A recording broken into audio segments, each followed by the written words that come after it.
नमस्कार दोस्तों, welcome in Jaigaon mirrors. मैं एक बार फिर बीके शर्मा आप सबके साथ। क्या यही है ज़िंदगी कि एक कदम और चल के आज एक ऐसे शख्स के पास आए हैं, मिले हैं, जिनका एक देश नहीं, दो देश नहीं, लगभग तीनों देश में इनका अपनापन है, रिलेशन है और इन्होंने तीनों देश की ज़िंदगी को जिया है। तो चलते हैं आज के इस प्रोग्राम में, बने रहिए हमारे साथ और ध्यान से सुनिए। आज ऐसे शख्स को मैं मिलाने जा रहा हूं जो नेपाली समाज में, इस एरिया में, इस द्वार क्षेत्र में अपने आप में एक स्तंभ की तरह, खंबे की तरह आज से नहीं लगभग 50 सालों से सक्रिय हैं। तो आज के हमारे मेहमान हैं श्री तिलक छेत्री सर। स्वागत है सर आपका हमारे प्रोग्राम नमस्कार। क्या यही ज़िंदगी में।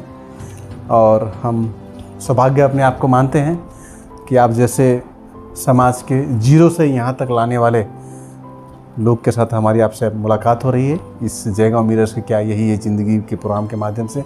तो सर स्वागत है आपका इस प्रोग्राम में। और पहले सर हम आप चाहेंगे कि आप हमारे दर्शकों को आप अपना परिचय अपने तरीके से, अपने अंदाज में दें। नमस्कार। पहले तो मैं जयगांव मिरर्स को धन्यवाद देता हूँ, आप मेरे घर में आए और इतना अच्छा प्रोग्राम आपने कर रहे हैं, तो ये मेरे लिए बहुत अच्छी बात है। और मैं अपना परिचय देना चाहता हूँ। मेरा ज़िंदगी भूटान से शुरू हुआ है। मेरा जन्म भूटान में है, पाना बस्ती वहाँ, और मैंने वहीं पढ़ा। पाना बस्ती रांगमाटी मतलब पाना बस्ती बोलते हैं उसको। ओके। तो वहाँ पर मेरा जीवन शुरू हुआ है, मतलब जन्म मेरा वहाँ से शुरू हुआ है जी। तो सर एक सेकंड सर, पहले हम थोड़ा सा रोकेंगे आपको। मतलब आप एक नेपाली कल्याण समाज के आप चेयरमैन हैं जी हाँ एट प्रेजेंट, और आपने भूटान में फॉरेस्ट डिपार्टमेंट में एज ए ऑफिसर काम किया है। जी आपका परिचय। फिर आपने अपना संस्था, कल्चर, समाज, जाति को आगे बढ़ाने के लिए बहुत सारे काम किया है आपने। ये आपका तीसरा परिचय कर रहे हैं। और भूटान, इंडिया और Nepal, Darjeeling, in sub area में आपका बहुत लंबा अनुभव रहा है। जी है ना। और आप इस चीज़ में इन्वॉल्व है सर। ठीक है सर, अब आप बताइए सर, आप जो कहना चाहते हैं दर्शकों को। नहीं, मैं तो पहले बोलना चाहता हूँ मैं कहाँ से कैसे मेरा अच्छा, मतलब आप अपना बचपन बता रहे हैं, आपकी शुरुआती कैसे हुई? क्योंकि जी सर, जब जरूरत पड़ता है ना आदमी को ये बोलना पड़ता है। अब मेरा जन्म तो अब पाना बस्ती आज भूटान में है, वहाँ से मेरा शुरू हुआ। मेरा माता पिता दोनों भूटान के थे पहले, और बाद में उस समय तो इस तरह यहाँ बैठो फिर आगे कहीं चले जाओ करते करते वो लोग रांगमाटी चले आए। तो मेरा, लेकिन मैंने तो अपना भूटान नहीं छोड़ा। भूटान में मैंने पढ़ लिख किया बचपन में, और फिर वहाँ से मैं चला आया फुनचुनी पढ़ने के लिए। तो तब मेरा पिताजी लोग भी, हमारे यहाँ खोखला बस्ती बोल के एक जगह है, मंगलाबाड़ी खोखला बस्ती, जी हाँ सामने है, तो वहाँ पर बैठ गए। तो लेकिन मेरा पढ़ने का सिलसिला जारी रहा। मैं फुनचुनी स्कूल में पढ़ा। अच्छा। तो उसके बाद में मैं फिर चला गया, वहाँ तो उतना हायर एजुकेशन नहीं था। तो फिर मैं वो छोड़ के जी, या तो मुझे जाना पड़ता था थिम्पू पारो, हाँ इस तरह का ही जगह वो तो, लेकिन यहाँ तो मुश्किल था ना सर। सर एक चीज़ थोड़ा आपको जानना चाहेंगे, यहाँ पे आपको रोकेंगे कि सर आप, मम्मी पापा आपके भूटान से थे, यानी कि देवर बोथ भूटनीस? ऐसा है जी जी। उस समय में भूटनीस इंडियन का बात नहीं होता था। जो बैठ जाता था, काम करते थे, खाते थे। ये भूटनीस की बात तो बाद में आया ना, 1985-86 में आया है भूटनीस। नहीं सर एक मिनट, पहले आप हमको ये बताएं कि आपके पापा कहाँ के थे? मेरा नेपाल के, इंडिया के, नेपाल से आए हैं। नेपाल से आए थे। ओके, नेपाल से आए थे पहले। अब उनका जी ओके सर, 18 इयर्स के थे तभी नेपाल से आए। ओके सर, नेपाल के थे। नाउ ही इज 99 इयर्स हो गए हैं। Now he is 99 and he is alive. It's a greatness that अभी भी है। जी जी, स्वास्थ्य अच्छा है। ठीक है सर, हम उनके बारे में पूछेंगे आपसे। और मम्मी आपकी सर कहाँ से थी? भूटान की। मम्मी भूटान, पाना बस्ती भूटान में। जी सर, बिल्कुल बिल्कुल। तो मेरा पूरा माँ का परिवार अभी भी है। मेरा मामा है, माईजू है, उनका बच्चे लोग है। और आप इंडिया में इस जगह पे रह गए द्वारस में? हाँ, तो नहीं ऐसा हुआ ना मेरा घटना, तो मैं बोल रहा हूँ ना। तो जब फुनचुनी स्कूल पढ़ा उस समय मेरा पिताजी लोग यहाँ खोखला बस्ती में आ गए थे। तो फिर मैंने फर्दर एजुकेशन किया हमारा दलसीपाड़ा श्री गणेश विद्यालय में। सामने ही है। जी जी जी बिल्कुल, तो सबको क्योंकि पता है। भूटान में ऊपर जाना मुश्किल था उस समय रोड नहीं था ना, सबसे बड़ी बात तो रोड नहीं था, एसेसेबल रोड नहीं था। सर आपके पापा भूटान में काम करते थे? ना नहीं, एक चाय बागान के या अच्छा, बगान में कर्मी थे वो? बागान में कर्मी थे, वो इसलिए वो खोखला में बस खोखले में गए। चले ओके आए। सर, बिल्कुल सर। तो स्कूल श्रीगंज में पढ़ा जी। क्लास 8 तक, फिर वहाँ भी क्लास 8 से आगे यहाँ का स्कूल ही नहीं था, ये जगह ऐसा कोना जगह था ये। सर ये किस साल की बात है लगभग? ये 67 आसपास की बात है ये। 67 के आसपास उस समय? मेरा जन्म 1955 में हुआ है। अच्छा अच्छा। तो 67 68 का मैं बात कर रहा हूँ, ये सब जो हुआ है। और जब पढ़ते पढ़ते मैं दलसीपाड़ा में, उस समय मेरा मुझे लगता है 73 में मैंने फिर माल बच्चा चला गया हायर एजुकेशन के लिए। सर थोड़ा आप ना जल्दी संक्षिप्त में बताएं, क्योंकि आपसे बहुत सारा चीज़ हमें पूछना है। बोलिए। तो आप बताते जाइए, थोड़ा जल्दी बताते जाइए। तो उस समय माल बाजार चले गए आप? माल बाजार चले गए। माल बाजार मैंने क्लास 10 पास किया, उस समय मेट्रिकुलेशन बोलता था, तो मैट्रिक मैंने पास करके जब घर में आया तो मुझे एक अच्छा नौकरी का ऑफर मिला भूटान में। अच्छा, मतलब एक BGTS भूटान गवर्नमेंट ट्रांसपोर्ट बोल के एक बस सर्भिस था, उसमें मुझे एक स्टोर किपर का एक मतलब एपोइन्टमेन्ट त्यो त हामीलाई पनि थाहा छ, त्यो बहुत पुरानो मान्छे हो। यहाँको मान्छेहरूले, हाम्रो जनतालाई पनि थाहा छ होला, किनकि हाम्रो most of the Janata are from that पहिले प्लेसेस। BGTS मात्रै थियो भुटानमा, अरू थिएन। एउटा इन्टरनेसनल गाडीहरू चल्थ्यो अनि यो बस चल्थ्यो, बहुत रेयरहरू थियो भुटानमा। बादमा भुटानमा डेभलप भयो। त त्यहाँदेखि म अब एपोइन्ट भएपछि म फरेस्ट डिपार्टमेन्टमा फेरि थिम्पू पोस्टिङ भयो मेरो।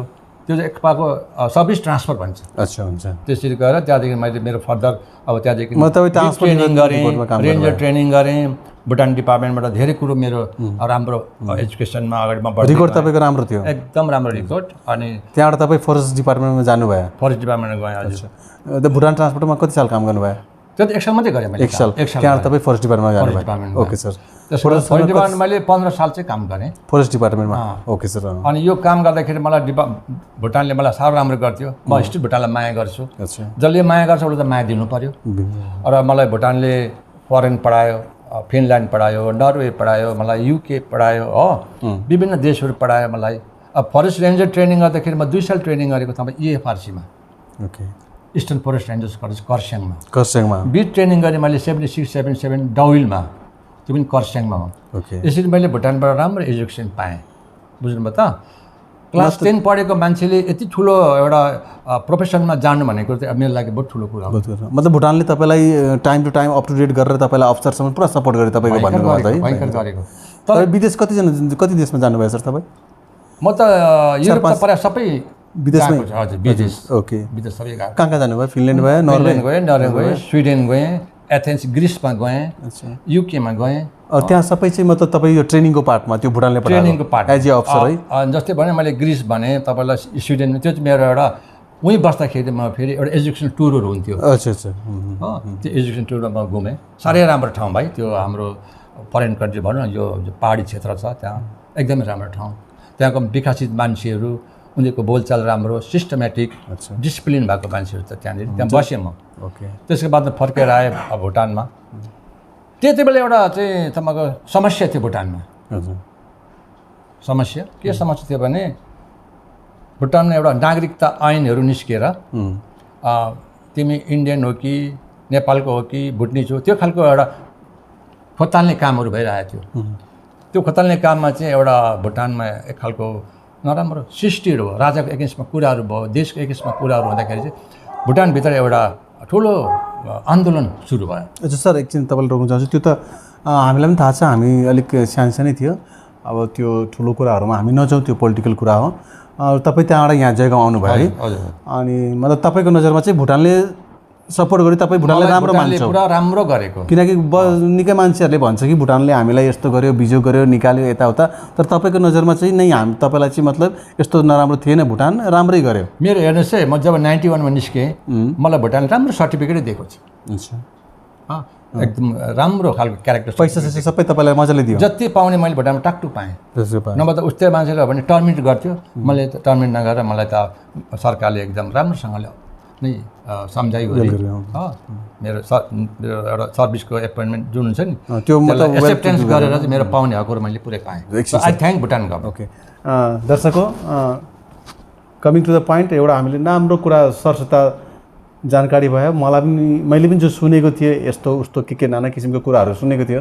तर आज सरले भन्दैछ, तपाईँहरूले पनि हेर्नु हुँदैछ कि उसले भने कि उसलाई भुटानमा पुरा कोअपरेसन भयो। ऊ अफसर बन्यो, 10th क्लास पढेको मान्छे, ट्रान्सपोर्टबाट काम गरेको मान्छे, त्यहाँसम्म पुग्यो, विदेश गयो, अनि आउने बेलामा पनि उसले पुरा पैसा पायो, सर्टिफिकेट पायो। अनि उसले पुरा पोजिटिभ भन्दैछ भुटानको लागि। त यो पनि मेरो लागि पनि यो पहिला चान्स हो कि म यस्तो मान्छेसित भेट्दैछ जो कि सन्तुष्टि छ। सर अब मुद्दामा आउँ हामी। आजको जो हाम्रो यो टपिक छ, क्या यही है जिन्दगी। सर तपाईँ आज काफ़ी सिनियर छौ, यस्तो पोस्ट होल्दैछौ, जयगाउँमा एक बहुत राम्रो समाजमा तपाईँको एउटा इज्जत प्रतिष्ठामा तपाईँ खम्बा जस्तै छ तपाईँ। त तपाईँले यो जयगाउँमा सर 5वटा के चिज गर्नुभयो एज ए समाज कल्याणको chairman, as a officer, as a retired, as a senior मान्छे, एज ए 3 इयर्सको एक्सपिरियन्सले मलाई 5वटा कुरा भन्नुहोस्, नाम मात्रै बनाइदिनु कि तपाईँले के गर्यो, तपाईँ के कन्ट्रिब्युसन छ, के हात छ नेपाली समाजको लागि, जयगाउँको समाजको लागि, द्वासको समाजको लागि, जो अलिक कमी बेसी पनि त्यो तपाईँले गरेको हो। तपाईँले हात लगाउनु भए पनि हुन्छ, त्यो एउटा टिम वर्क हुन्छ, एकजनाले त केही गर्नु सक्दैन। तपाईँलाई के याद छ भने भन्नुहोस्। जस्तो तपाईँले त्यो 2.5 सालदेखि म जयगाउँ समाज कल्याण सङ्घको प्रेसिडेन्ट हो। बिल्कुल सर, राम्रो एक कुरा। प्रेसिडेन्टको नाताले मैले अब समाजलाई त गर्नै पर्छ। हाम्रो टिम वर्क छ, जहिले पनि टिम वर्कमा टिम छ पुरा। हजुर, टिम वर्क छ। अब हाम्रै समयमा अब एउटा दुःखको कुरा के छ भने हाम्रै टाइममा फेरि यो कोरोना भाइरस आयो तपाईँको टाइममा, यो महामारी।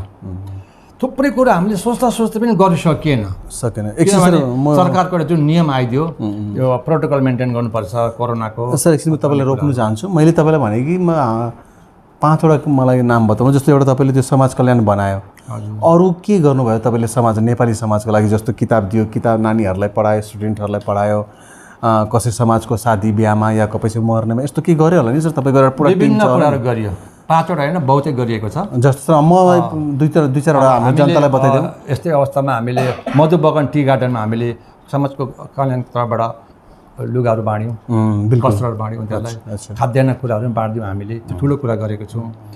हामीले तपाईँको वेदव्यास स्कुलमा, तपाईँको भानुभक्त स्कुलतिर पनि हामीले नानीहरूलाई किताब खाताहरू दिएको छौँ, सहयोगहरू दिएको छौँ। हामीले जस्तै इन्द्रबहादुर शालिग, स्वर्गीय इन्द्रबहादुरको शालिग जुन निर्माण गरे हेमिल्टनगञ्जमा, त्यहाँ पनि हामीले पैसा दिएको छौँ, हामीले फाउन्ड दिएको छौँ। त्यस्तो प्रकारको बद्री हाम्रो वीरपाडामा जुन स्ट्याचु भयो, त्यहाँ पनि एउटा हामीले सहयोग गरेको छौँ। र यसरी हामीले विभिन्न जग्गामा हाम्रो सहयोग पुगिरहेको छ। जहाँ हाम्रो सदस्यहरूको जुन क्षति भइरहेछ यो कोरोना कालमा, हाम्रै समयमा स्वर्गीय भयो उनीहरू, उहाँहरूलाई पनि हामीले परिवारलाई गएर हामीले सान्त्वना दिने काम गरेको छौँ, सम्बर्धनाहरू दिने काम गरेको छौँ। यस्तो धेरै कुरा हामीले गरिरहेको छौँ। सर यो समाज कल्याण जो तपाईँहरूको भवन छ, त्यसमा के काम हुन्छ समाजको लागि?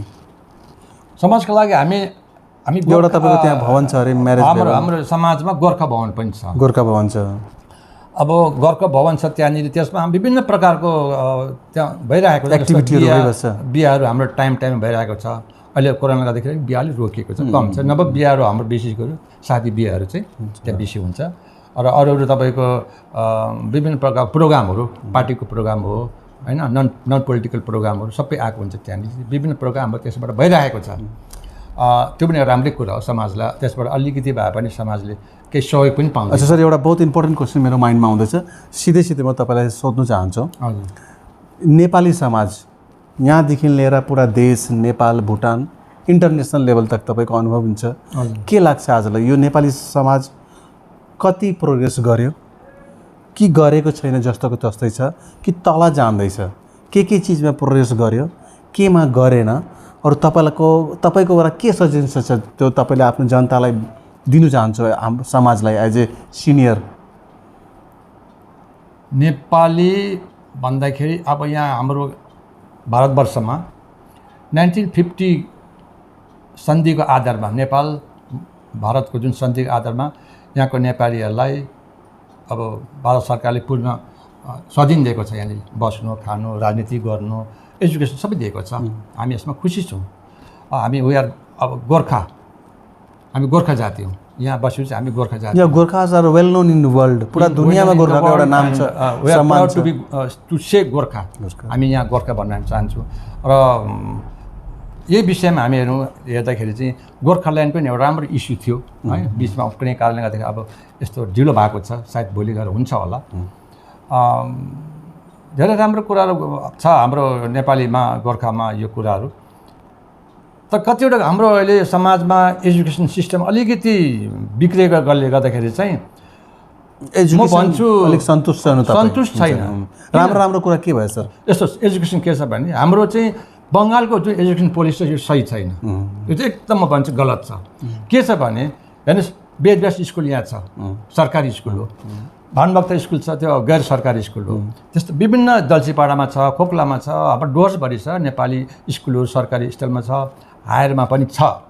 त यहाँ पढेको नानीहरूले सरकारको जुन एउटा आउँछ नि इन्टरभ्यूहरूमा फेलै हुँदैछ। बहुत सर तपाईँले राम्रो कुरा गर्नुभयो, म पनि सपोर्ट गर्छु। मेरै छोराको कुरा हो। यहाँ चाहिँ के छ भने जसले बङ्गला पढ्छ, जो बङ्गालीमा फ्लुएन्सी छ, राम्रो छ, पढ्नु लेख्नु सबैमा, त्यसले नेपाली पनि काम त पाउँछ। यो बङ्गला कम्पलसरी भएकोले गर्दाखेरि हाम्रो नेपाली पढाइमा पुरा बाधा भएको छ। अच्छा, बिल्कुल सर, बिल्कुल एकदम नहुनु पर्ने हो सर। यो यहीँ पनि होइन, अरू पनि स्टेटमा जस्तो साउथमा छ, मैले तपाईँलाई सेयर गर्नु, यस्तो बनाएको छ सिस्टम, त्यो पोलिटिकली होला, तपाईँले गलत हो नि सरकारको यो पोलिसी गलत सर, बिल्कुल सरकारको पोलिसी टोटल गलत हो। म यसलाई मान्दिनँ म, बिल्कुल सर। तर यसलाई अब एउटा आन्दोलन हुनुपर्ने हो कि या हाम्रो सङ्घ सङ्गठनले लेख्नुपर्ने हो, यो यसमा हामी चिन्तन गर्दैछौँ। सर तपाईँको यो एउटा समाज छ होला, त त्यहाँ यो विचार हुन्छ होला नि, यो जो तपाईँ भन्नुभयो त्यसमा एउटा त्यसको लागि लेखापढी त बहुतले गरेको छ कि सरकारले यो हेरिदियोस्, यसलाई यो भएन। हाम्रै अब गोर्खाहरूमा पनि एसटी एसीहरू छ होइन, हामी जेनरल भयौँ। अब यहाँ विभिन्न यो चिजहरूले गर्दाखेरि चाहिँ विशेष गरी जेनरललाई चाहिँ एकदमै मार्का परेको छ, एकदमै मार्का परेको छ। एसटी एसीले त कसो गरेर उनीहरूको रिजर्भेसन सिट छ, त्यसमा उनीहरूले छिर्ला अथवा अगाडि बढ्छ, नोकरी पाउने सम्भावना देखिन्छ। तर पनि दार्जिलिङ कालिम्पोङ जस्तो यहाँ छैन नि भाइ। लु सर, तपाईँलाई एकैचोटि म सोध्छु, यस या नोमा भन्नुहोस्। मतलब तपाईँ यो रिजर्भेसनको सिस्टममा तपाईँको के मत छ, हुनुपर्ने कि नहुनुपर्ने? बास हुनुपर्ने कि नहुनुपर्ने? हामी यदि गोर्खा भन्छु भने एउटा कुरा आयो, एउटा वान युनिट कुरा आयो नि त। ओके, हामी त्यस्तै सबै विचार हुनु पऱ्यो कि सबै एसटी होस् कि सबै जेनरल होस्, त्यसो गर्दा हामी सन्तुष्ट हुन्छौँ। यहाँ त डिभाइडिङ रुल भयो नि, कास्ट नहोस्, तपाईँको नहोस्, सबैले एसटी पाओस्। राम्रो कुरा सर, तपाईँ सरले बहुत राम्रो कुरा बतायो कि सरको अनुसार यो कास्ट सिस्टम नहोस्। सर अब अर्को क्वेसन, अर्को अघि बढौँ हामी, किनकि बहुत क्वेसन छ हाम्रो जिज्ञासा तपाईँसित जान्नुलाई दर्शकको लागि। यो जयगाउँमा के कमी छ अब तपाईँको अनुसार? गोर्खाहरूको कमी यहाँ बहुतै छ। गोर्खा या जेनरल जे पनि तपाईँ के भन्नु चाहनुहुन्छ? जान्नुहोस् हेर्नुहोस्, अब यो जयगाउँ चाहिँ एउटा कमर्सियल हब हो, भुटानको लागि हो। र जयगाउँ तपाईँ याद गर्नुहोस्, आजभन्दा 20-30 वर्ष अगाडि जयगाउँ एकदमै सानो थियो। यहाँ मान्छे आउनु डराउँथ्यो त्यति बेला, यो मलेरिया आउँछ अरे कुनै के आउँछ भनेर मान्छे बस्नु चाहँदैन थियो। त्यति बेला म स्कुल पढ्थेँ यहाँनिर, मलाई थाहा छ, तपाईँलाई अघि भएन मैले स्कुल पढ्दाखेरि यहाँ मान्छे प्रायः थिएन। खेती किसानहरू बसेर यहाँ हलो जोतेर यहाँ धान खेती गर्थे। तर भुटानको जुन एउटा बढ्दो स्थितिले गर्दाखेरि अब इन्डियनमा आएर यहाँ बसे, राम्रो मित्रता हुँदा हुँदा हुँदा यो जयगाउँको आज एकदम अर्को राम्रो रूप, कमर्सियल हबको रूपमा आएको छ यो। तर यहाँ के भइरहेको छ भने विशेष गरी नेपालीहरूलाई चाहिँ यहाँनिर कमर्सियलमा अलिकति अप्ठ्यारो छ। भुटानले जयगाउँ बसेका नेपालीहरू भयो या त तपाईँको डुवर्समा बसेका नेपालीहरूलाई अलिकति अर्कै नजरले हेरिदिँदैछ। सर तपाईँको भनाइ नेपाली तपाईँले भन्दैछ, हजुर, कि यो अरू बङ्गाली, बिहारी, आदिवासी, मारवाडी तिनीहरूसित छैन। नेपालीमाथि चाहिँ अलिकति भुटानको नजर अर्कै हुँदाखेरि चाहिँ यहाँको मान्छेले भित्र गएर अरू जाति जस्तो, अरू समुदाय जस्तो काम हुन सकेको छैन। यो चाहिँ दुःख लाग्छ क्या। यो त इन्डियन भन्छ, सबै इन्डियन बराबरी हो नि त, वी आर इन्डियन होइन, त्यो खालको भावना भएकोलाई माथि भुटान सरकारले पनि बराबरी हेर्नुपर्ने। यो चाहिँ 1989-90देखि यो कुरो सुरु भयो, त्योभन्दा अगाडि थिएन। त्योभन्दा अगाडि चाहिँ त्यो को नेपाली, त्यो गोर्खाको, त्यो मारवाडीको, त्यो बिहारीको त्यो सब थिएन। र त्यति बेला एकदम अर्कै खालको यो समय थियो, त्यो समय चाहिँ अहिले छैन। कमी चाहिँ कहाँबाट सर? उ त कतापट्टिबाट तपाईँ? यो चाहिँ भयो जब यो भुटानमा आन्दोलन भयो, भुटानभित्र एउटा आन्दोलन चलेको थियो, त्यो आन्दोलनको चाहिँ रिएक्सन चाहिँ यो हो। अच्छा, त्यो आन्दोलनमा चाहिँ नेपालीहरू छ माथि भुटानभित्र, जसलाई लोछम भन्छ, उनीहरूलाई चाहिँ अब एउटा पनि यहाँ पनि त नेपाली, त्यहाँ पनि नेपाली, त्यहाँ परेको पिर चाहिँ यताको नेपालीलाई पनि पर्दैन आफ्नै हो। बिल्कुल, त्यसले गर्दा यहाँको नेपालीले चाहिँ बोलिदियो अथवा उनीहरूको काममा सहयोग गरिदियो। त्यो सहयोग चाहिँ भुटानको लागि अब अलिक पिरो भयो, नराम्रो भयो, पिरो भयो। त्यो तिमीले यस्तो किन गरेछ, तिमीले why you are helping this people भनेर चाहिँ भुटानले चाहिँ अलिकति अप्ठ्यारो गर्यो। त्यसले गर्दा चाहिँ आज हाम्रो यहाँ धेरै नेपाली गोर्खाहरूमा चाहिँ डिग्रेड भएर गएको छ यहाँनिर। हुन्छ सर, मेरो ख्यालमा यो टपिक लिएर गयो भने चाहिँ निकै लामो हुन्छ। लामो छ यो त एकदम। अलिक यहाँबाट अलिक ब्रेक लिऊँ हामी। सर, आप इतना लंबा समय आप बताए हैं, तो आपने संघर्ष करके अपने बच्चों को क्या पढ़ाया, कहाँ तक पढ़ाया? अभी आपके बच्चे क्या कर रहे हैं? थोड़ा सा। मेरा 3 बेटा है जी, और सब एजुकेशन लाइन में। सब आपने सबको एजुकेट कराया? सब एजुकेट किया, सब डबल MA वगैरह करके। जी, क्या क्या नाम है सर आपका बेटा का? बड़े बेटा का नाम है मेरा रूपेश छेत्री, जो अभी लोरेटो कॉन्वेंट में है, दार्जिलिंग। अच्छा। और सेकंड है मेरा अभी सिलीगुड़ी कॉलेज का एसिस्टेंट प्रोफेसर है। अच्छा। और थर्ड भी मेरा वही सिलीगुड़ी में ही है, वो अच्छा स्कूल में है।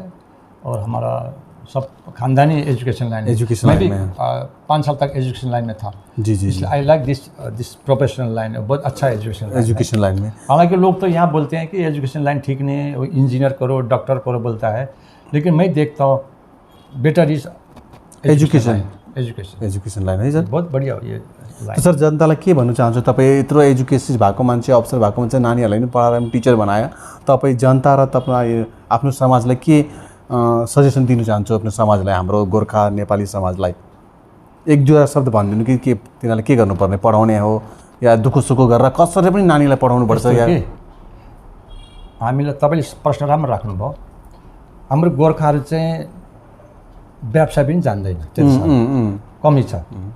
कसैको नोकरी गरौँ त्यति साह्रो हाम्रो मान्छेले जान्दैन। हाम्रो मान्छेले बेसी जस्तै कृषिमा ध्यान दिने हो।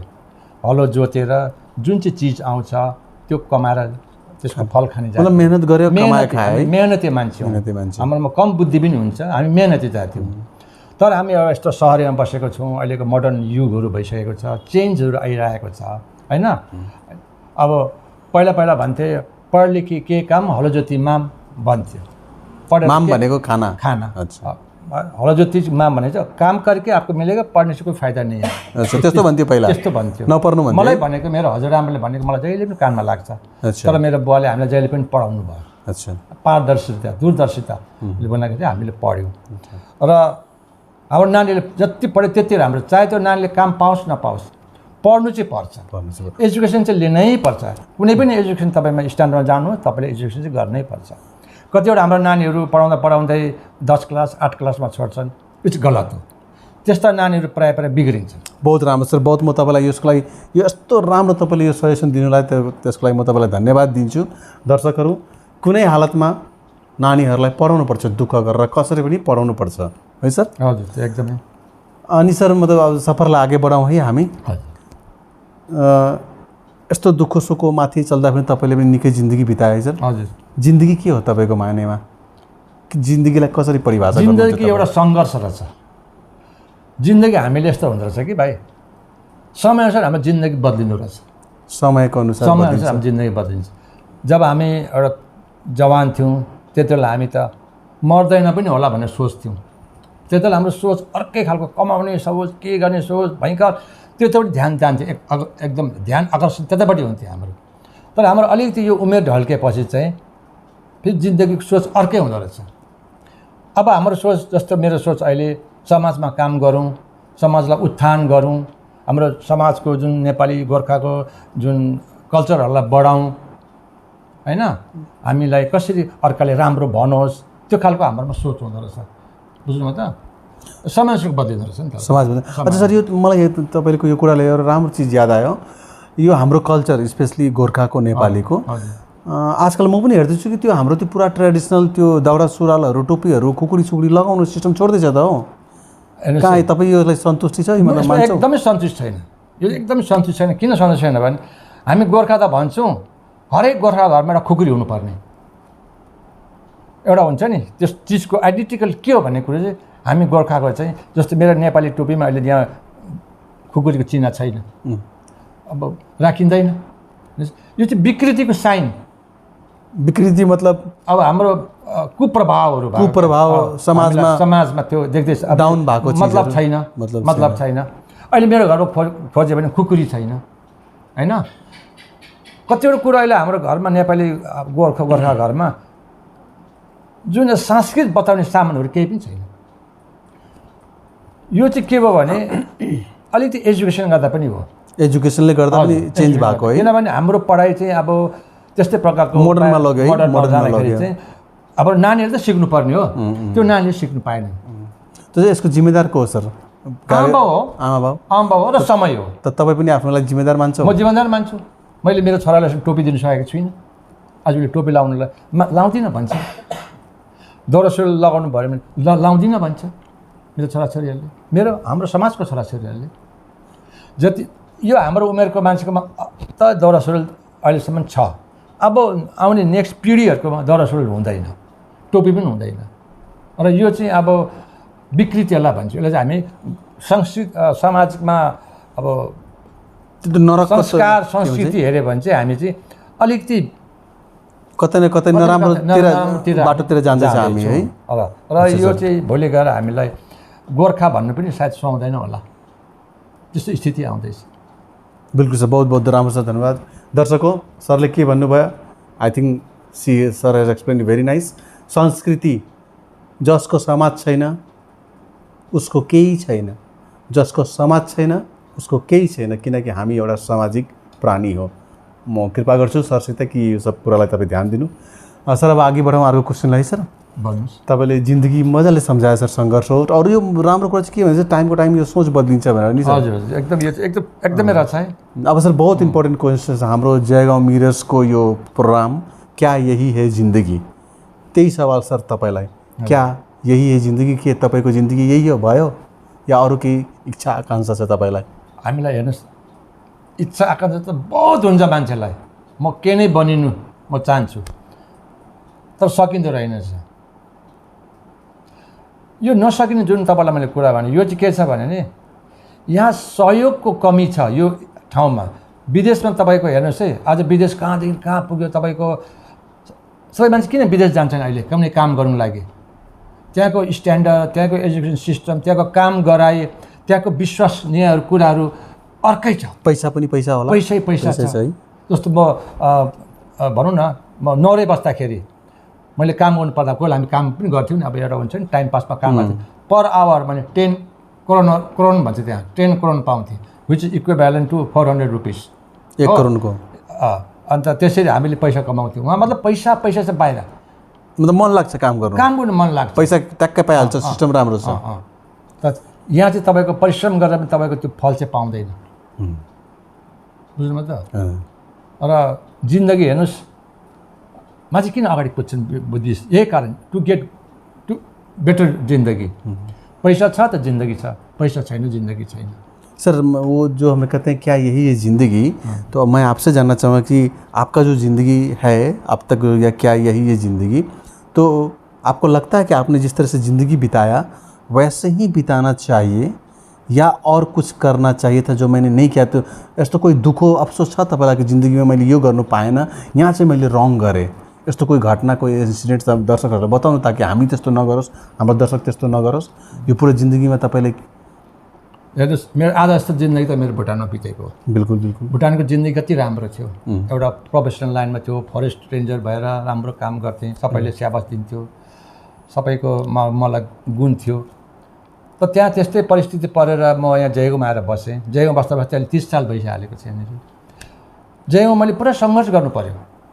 मसिनो नानीहरूलाई मैले कसरी पालेँ होला, मैले कसरी तिनीहरूलाई शिक्षा गरेँ होला, त्यो समस्या सङ्घर्ष समस्या सुन्दाखेरि मलाई दुःख लाग्छ। जस्तो मतलब तपाईँ जयगाउँमा आएर फेरि जिरोदेखि थाल्नुभयो आफ्नो जिन्दगी? 0 देखि सुरु गरेँ नानीहरूसित लिएर। यहाँ म 0 देखि सुरु गरेको र मेरो लाइफमा सङ्घर्ष छ, बुझ्नुभयो त। नानीहरू मैले कसरी पढाएँ होला, मैले कति दुःख गरेर पढाएँ। यो सङ्घर्ष म हाम्रो अब त्यसै बस्नु भएन, मिडिया लाइनमा पनि म पसेँ। मिडियामा 2 पैसा कमाइ हुन्छ कि भनेर, होइन। मिडिया लाइनमा पस्दाखेरि मैले नानीहरूलाई अलिक पढाउन सकेँ। मेरो मेहनतले मैले 2-4 पैसा कमाएँ। अच्छा सर, तपाईँ मिडिया लाइनमा कति सालदेखि काम गर्नुहुन्छ? म त मिडिया लाइनमा तपाईँको 95 देखि नै हो। 95 लगभग 25-37 साल हुँदैछ है आज। यति भइसक्यो सर। अब मिडिया भन्दाखेरि मलाई एउटा राम्रो कुरा आउँदैछ, हामी मिडियासितै सबै टिममा हो, त कस्तो लाग्छ सर तपाईँ यो हाम्रो आसपासको मिडिया, डुवर्सको मिडिया, जयगाउँको मिडिया, अलिपुरको द्वारा मिडिया जसलाई चौथो स्तम्भ भन्छ, समाजको ऐना भन्छ, समाजलाई सच देखाउने यसको जिम्मेदारी भन्छ तपाईँ के मान्छ मिडियाले यो सब चिज गर्दैछ यो चौथो स्तम्भ भने तपाईँले जुन भन्नुभयो नि जी यो सही हो। मिडिया चौथो स्तम्भ कसलाई भन्छ भने आज तक जीटीभी जो ठुल्ठुलो च्यानल छ जो ब्रान्डेड च्यानलहरू छ जसलाई हामी एकदमै टिभीमा बसेर हेर्छौँ रेस्पेक्ट गर्छौँ उसलाई एउटा पोजिसन छ ब्रान्ड छ त्यसलाई मात्रै मान्छेले मानेको छ। हजुर तपाईँ हाम्रो च्यानल लगाएर टिभीमा राख्यो भने हाम्रो च्यानललाई अफ गरिदिन्छ। मान्छेको मोटिभेसन चाहिँ अर्कोपट्टि गएको छ अहिले।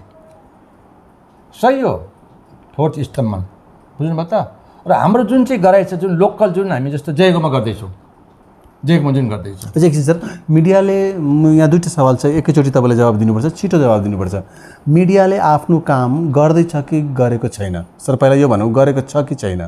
भयङ्कर गरेको छ मिडियाले यहाँ गरेको छ ओके। अब त्यहीसित मेरो सवाल छ मिडियालाई आगे बढ्नुलाई गर्नुलाई के समस्या आउँदैछ अरू कोही समस्या हेर्नुहोस् विशेष गरी मेरो अनुभव चाहिँ यो एरियामा के छ भने समस्या त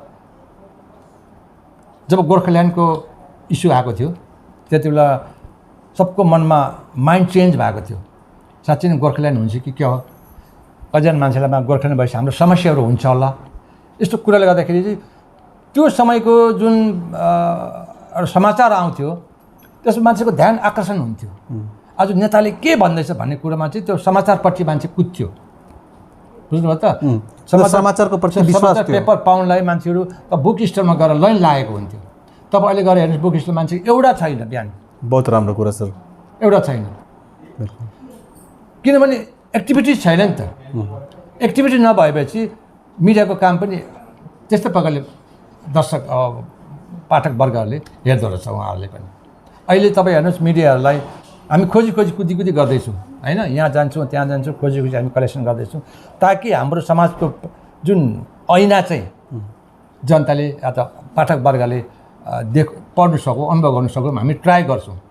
तर यहाँ के हुन्छ भने यहाँको राजनीतिक यस्तो नर्मल भएको छ हिजोआज तपाईँको अब के भन्नु अप्ठ्यारो लाग्छ कसैले सोध्ला तिलकले यो भन्यो भनेर होइन सर भन्नुहोस् हाम्रो काम यो जनताको छेउमा देखाउनु त्यो अगर हामीले गल्ती भयो भने हामी गल्ती मान्छौँ तर बताउनुपर्छ हामीले जनतालाई किनकि मिडियाको कामै हो जनतालाई सच बताउनु होइन।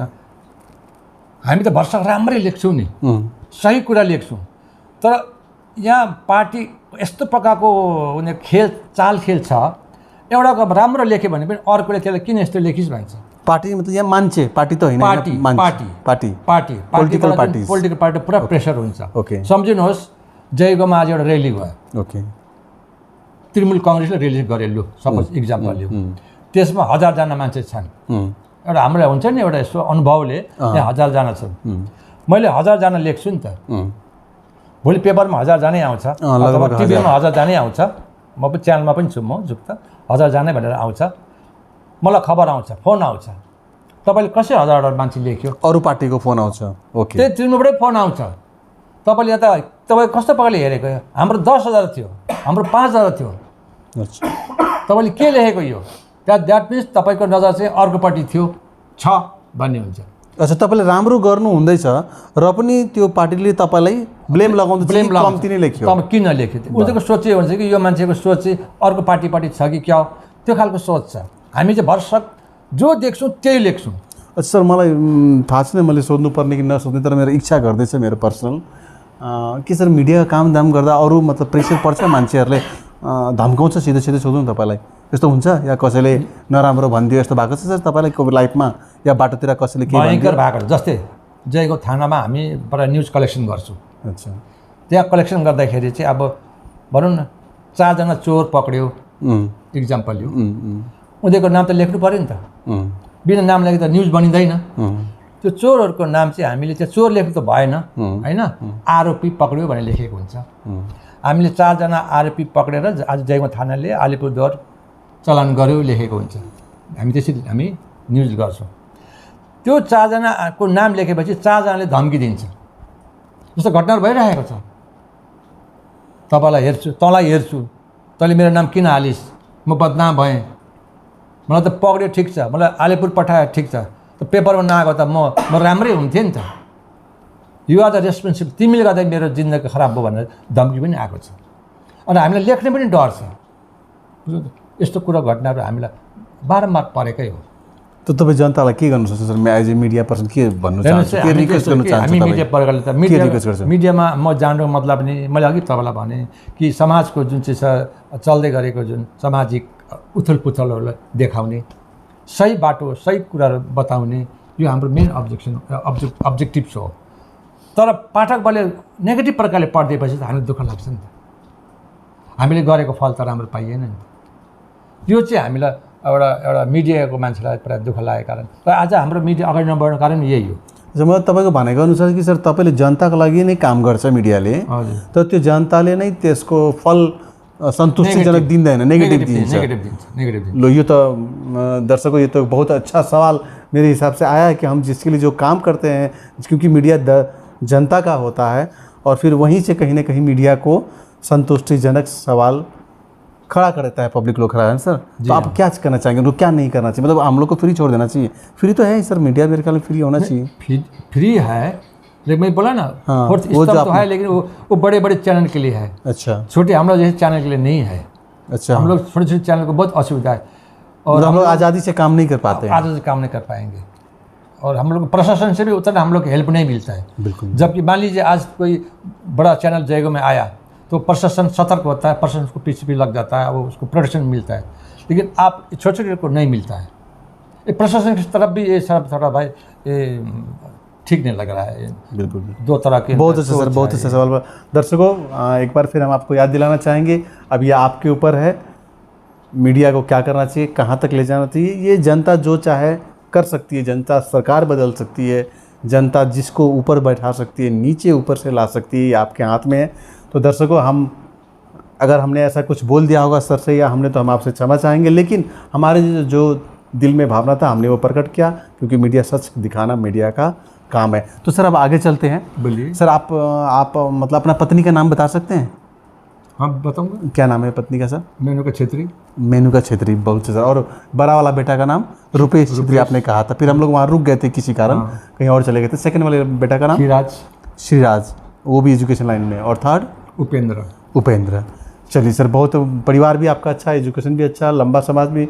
तो सर ये जो कल्चर है हमारा, मतलब गोरखा का कल्चर कैसे बचेगा, हम लोग किस तरह से उधर जाएंगे? आपका कुछ सजेशन है तो आप बता दीजिए अंत में हमारी जनता को। ये बहुत इंपॉर्टेंट और अंतिम सवाल है आपको हमारे समाज से रिलेटेड।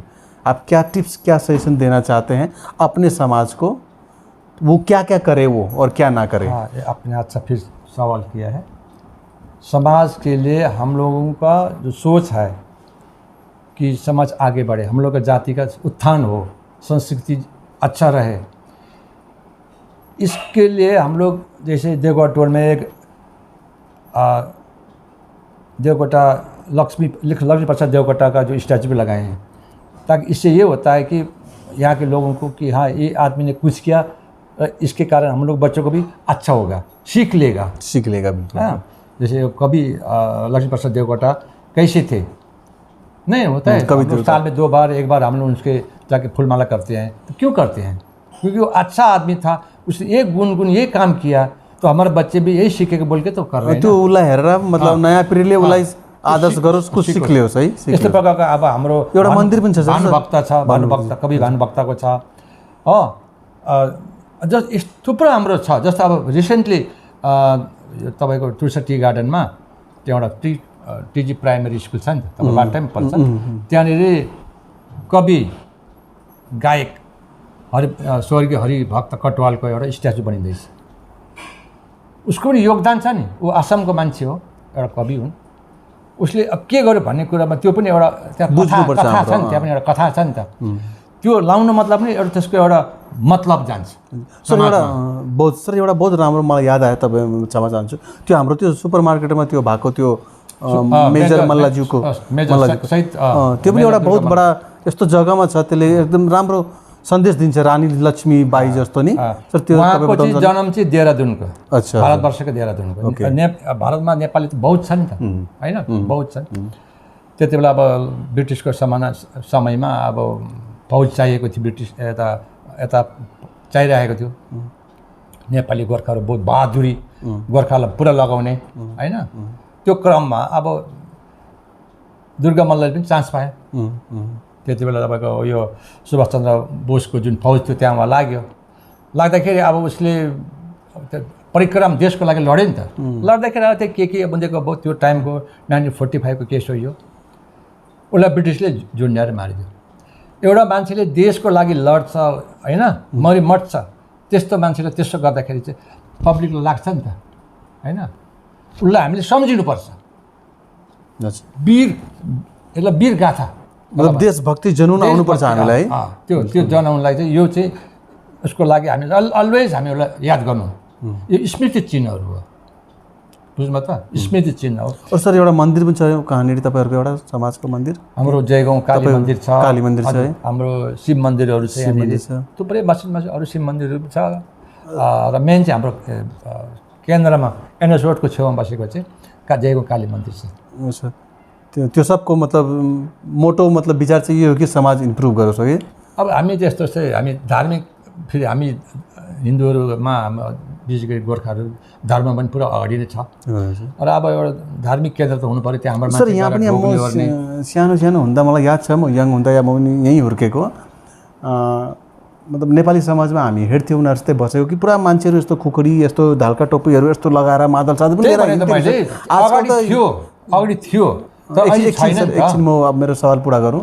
अब म लगभग 2 सालदेखि यहाँ हेर्छु, म एउटा मान्छे पनि मैले देख्नु सकेको छैन सर। त यसमा त्यो तपाईँको समाज, तपाईँको त्यो गोर्खा भवन को के एक तरह से फेल त भएन सर? फेलै भनौँ न सर, फेलै भनौँ न। अब हेर्नुहोस् यस्तो छ कि तपाईँले अहिले म गोर्खा हो, मैले खुकुरी बोकेर हिँड्दाखेरि मलाई पुलिसले पक्रिन्छ, त्यो स्थिति पनि छ यहाँनिर। अच्छा यस्तो छ सर? यस, रेलीमा खुकुरी डान्स गर्दा पनि पर्मिसन चाहिन्छ, अथवा कसैले यस्तो हल्लायो भने पनि पुलिस प्रशासनबाट नजर त्यहाँ जान्छ।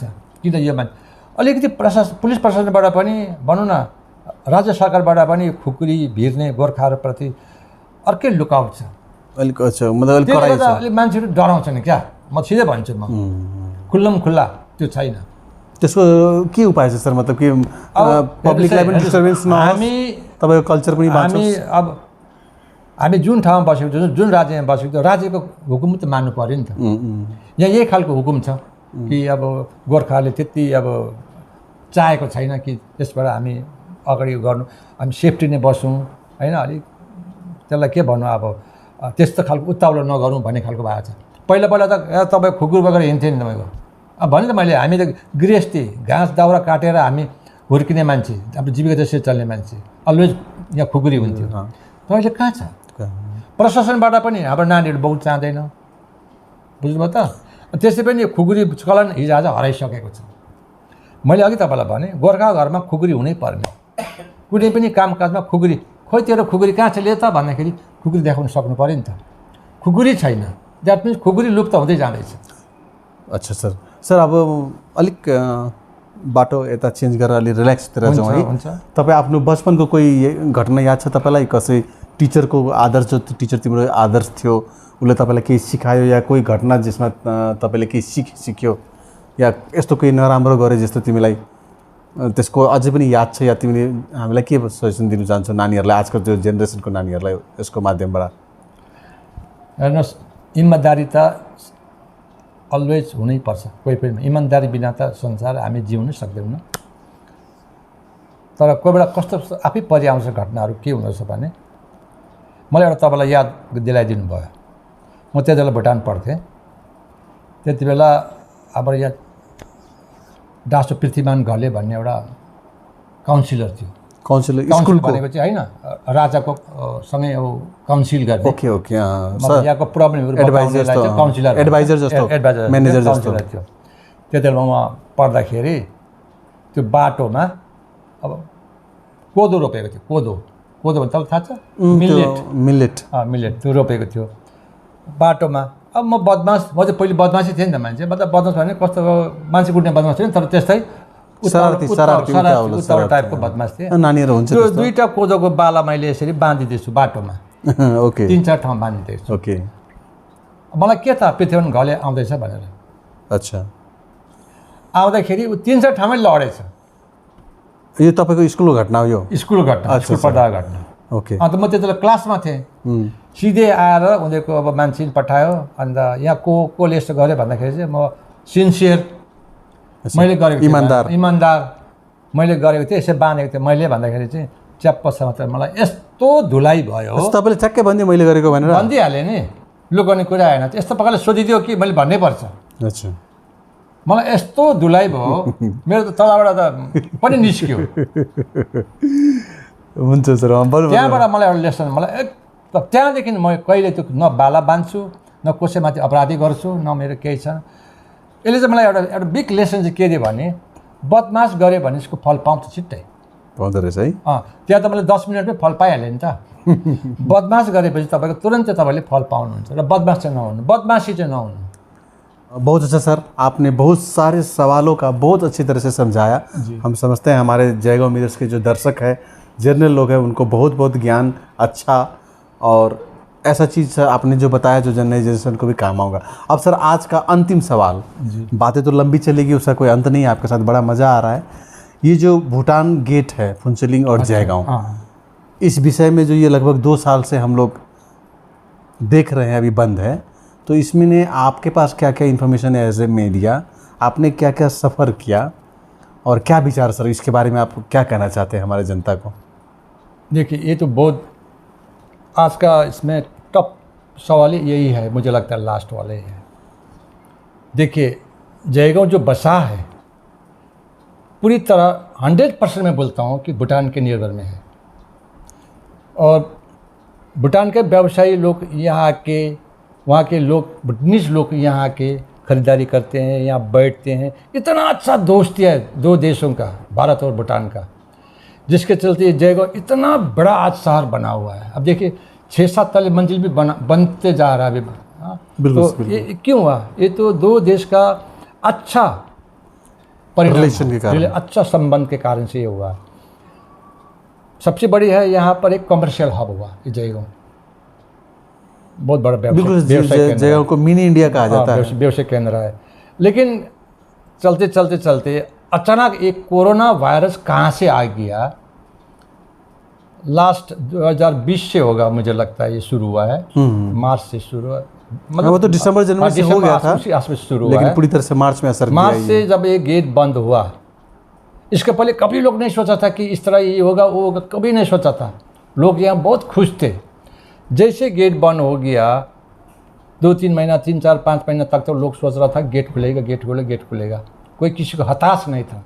तो जैसे समय बढ़ते गया तो लोगों का जो आना जाना टोटली बंद, यहाँ जितना भी भूटान के नागरिक थे वो भूटान चले गए, जयगांव सुनसान पड़ा, व्यवसाय पूरा ठप एकदम। ऐसा स्थिति अभी आ गया है कि यहाँ तो अभी 50% से भी अधिक लोग तो दुकानें बंद करके बैठे हैं। सुनने में भी आ रहा है कि वो लोग कहीं चले गए बाहर, कहीं व्यवसाय कर रहा है, क्योंकि उनको व्यवसाय करके जीना तो है, और जो बच्चा है वो बड़ी बुरी हालत में बैठा हुआ है। वो सब भूटान की राह देख रहा है कि भूटान कब एक गेट खुलाएगा। अब जाइए, सुबह जाइए, सब भूटान की तरफ नज़र बना के बैठे रहता है। दिन में जाइए, भूटान के गेट की देख के बैठता है, जो मेन गेट नहीं है आपका फुनचुलिंग का, उसको देख के बैठे रहता है। भूटान में 2-3 तो पुलिस दिखाई देता है, और जयगांव तरफ में 2-3 तो SSB दिखाई देता है। तो मतलब लोगों का आना जाना टोटली बंद है। हालांकि इसमें देखा गया है कि बड़े बड़े ट्रक तो जाने आने का काम कर रहा है, सरकार की नीति है कि उनको एसेंशियल गुड्स देना है कि नहीं। यातायात तो इतना बंद नहीं है बड़े बड़े गाड़ी, बड़े बड़े ट्रक के लिए, लेकिन छोटे छोटे जो काम, जो कार वगैरह हुआ, आदमी को चलना फिरना, ये टोटल बंद है, जिसके चलते जयगांव अब एकदम टॉप, एकदम फ्लॉप सा हो गया। अब यहाँ तो डर लग रहा है। अभी तो ऐसा हो गया सिचुएशन, रोजगार नहीं है, लड़का लोग बिगड़ा हुआ है, सब नशे में चला गया, गांजा लेता है, ड्रग्स खाता है, गली गली में अभी हम लोग को चलने में डर लगता है। इसमें देखा गया तो विशेषकर चाइनीज लाइन तो इतना अंधकार पड़ा हुआ है, यहाँ लोग दिन में भी आने डरता है, ऐसा सिचुएशन हुआ है। और भूटान ने अपना सिक्योरिटी पॉइंट ऑफ व्यू में अपने एक तो वहाँ गेट भी बंद करवा दिया चाइनीज़ लाइन का, और अपने सब कुछ यहाँ उसका नज़र है, सिक्योरिटी अच्छा करके रखा है। मैं तो भूटान को निवेदन करता हूँ, जैसे कोरोना ख़त्म होगा आप गेट खोलेंगे, और ये जितना भी गेट वगैरह जो बंद करके रखा है उसको खुला दीजिए, ताकि हम लोग का जो दोस्ती बरकरार रहे, और हम लोग का जो पब्लिक का भूटान और इंडिया का जो नागरिकता है इसमें पहले से संबंध रहे, ये हम लोग चाहते हैं। ये जब नहीं रहेगा तो भूटान के लिए भी असुविधा होगा, और जयगांववासी के लिए असुविधा होगा। मैं तो ये देख रहा हूँ। बिल्कुल सर, बिल्कुल सर। आपको भी कुछ नुकसान हुआ है क्या, मतलब आपको व्यक्तिगत, जैसे आप बहुत बड़ा नुकसान हुआ हमारा। तो देखिए, मेरा तो 2-3 बिल्डिंग है, घर है यहाँ पर। मैं भी अभी बहुत एक मुश्किल से एक खड़ा किया था, जिसमें भूटान के लोग रहते थे अधिकतर, तो वो सब चले गए। अब घर खाली पड़ा हुआ है। टोटल ऐसा हो गया कि भूत बंगला जैसे हो गया। मतलब कोई लोग, मैं खुद अपने मेरा घर में जाने डर लगता है, ऐसा हालत हो गया। भूत बंगला जिसको बोलते हैं ना, एक तो चूहा दौड़ने से मुझे लगता है कोई भूत है कि ना क्या, इस तरह का फीलिंग हो रहा है।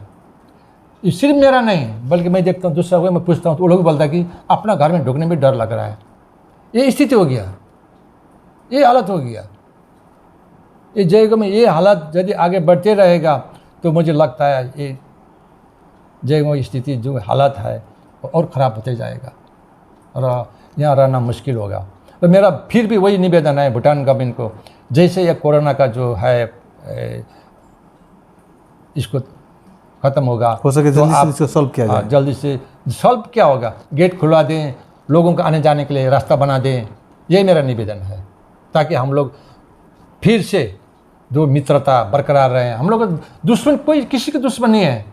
हम लोग तो भूटान को ही देख रहे हैं। भूटान भी कुछ जस्ट सुनने में आ रहा है, इधर ही देख रहा है कि कब भूटान गेट खुलेगा, कि हम लोग जयगांव जाके लोगों से मिलेंगे, बात करेंगे, पुराना दोस्त से मिलेंगे, तो पुराना वाला माहौल आ जाए जैसे भूटान पहले यही था। सोच रहा है। खुशहाल हम लोग सिर्फ नहीं, दोनों तरफ में ये समस्या है बहुत। बिल्कुल, लोग बोलते हैं ना कि जयगांव का ही समस्या नहीं, भूटान को इक्वली समस्या है। मैं तो बोलता हूँ भूटान और ज़्यादा समस्या में है, क्योंकि तो लैंड लॉक्ड कंट्री है ना, वो तो अंदर में फंसा हुआ है। हम लोग तो इतना बड़ा देश में है, कहीं भी जा सकते हैं, लेकिन उड़ तो नहीं सक रहा है ना। तो ये अभी तो हालत में और भूटान को परेशान है। तो मुझे जहाँ तक लगता है भूटान सरकार बहुत जल्द ही ये सब गेट खुलाने का काम करेगा। बिल्कुल सर, आपने बहुत अच्छा कहा। हम चाहें कि आप जो कहते हैं वैसा हो जाए, लेकिन ये कोरोना विषय ही ऐसा है ना कि ये पूरा इंटरनेशनल, पूरा वर्ल्ड को डैमेज कर रखा है। तो सर आज के लिए हम यहाँ पे रुकना चाहेंगे आपके साथ, और आप हमारे प्रोग्राम में आए इसके लिए धन्यवाद। इतने सारे बात की आपकी जानकारी दी आपने, 2-3 पीढ़ी की बात बताया आपने, और उसके लिए भी सर आपको धन्यवाद। हम कोशिश करेंगे कि फिर आपसे आएँ, और क्या यही है ज़िंदगी में आने के लिए सर आपको धन्यवाद सर। मैं आपको भी धन्यवाद देना चाहता हूँ, आप जयगांव मेरे से आए हैं। सर और कुछ कहना है तो आप कह दीजिए शॉर्ट में, ज़्यादा टाइम नहीं लीजिएगा। नहीं, हम लोग जयगांव को फिर से बनाएंगे।